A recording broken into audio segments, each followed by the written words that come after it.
السلام عليكم ورحمة الله وبركاته. الحمد لله والصلاة والسلام على أشرف رسول الله وعلى آله وأصحابه الفائزين بالله، أما بعد. عن أبي موسى الأشعري رضي الله عنه قال قال رسول الله صلى الله عليه وسلم: إن الأشعريين إذا أرملوا في الغزو أو قل طعام عيالهم بالمدينة جمعوا ما كان عندهم في ثوب واحد ثم اقتسموه بينهم في إناء واحد بالسوية فهم مني وأنا منهم.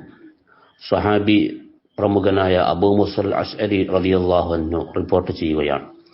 മുത്തനബി സല്ലല്ലാഹു അലൈഹി വസല്ലം അരുളുന്നു: ഇന്നൽ അശ്അരിയീന, അശ്അരി ഗോത്രക്കാർ, യമനിൽ നിന്നുള്ള പ്രമുഖ ഗോത്രമാണ് അശ്അരി ഗോത്രം. ഇദാ അർമലു ഫിൽ ഗസ്ബി ഔ ഖല്ല തആമു അയാലിഹിം ബിൽ മദീനത്തി, ഒരു യുദ്ധവേളയിൽ അവരുടെ ഭക്ഷണം തീർന്നാൽ, അല്ലെങ്കിൽ മദീനയിലുള്ള അവരുടെ കുടുംബക്കാരുടെ ഭക്ഷണം കുറവായാൽ, ജമഉ മാ കാന ഇൻദഹും ഫീ സൗബിൻ വാഹിദിൻ, അവരുടെ പക്കലുള്ള ഭക്ഷണം അവർ ഒരു വസ്ത്രത്തിൽ ഒരുമിച്ച് കൂട്ടും.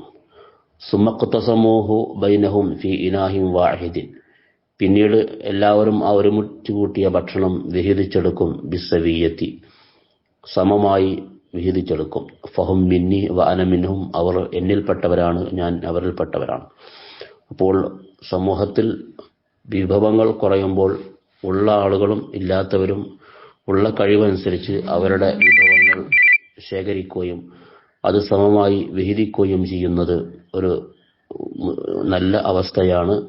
മുസ്ലിം ഉമ്മത്തിൽ ഐക്യവും സമാധാനവും സന്തോഷവും ഐശ്വര്യവും നിറയാൻ കാരണമാണ് എന്ന് ഈ ഹദീസിലൂടെ മുത്തനബി സല്ലല്ലാഹു അലൈഹി വസല്ലം പഠിപ്പിക്കുന്നു. വഫഖനല്ലാഹ്.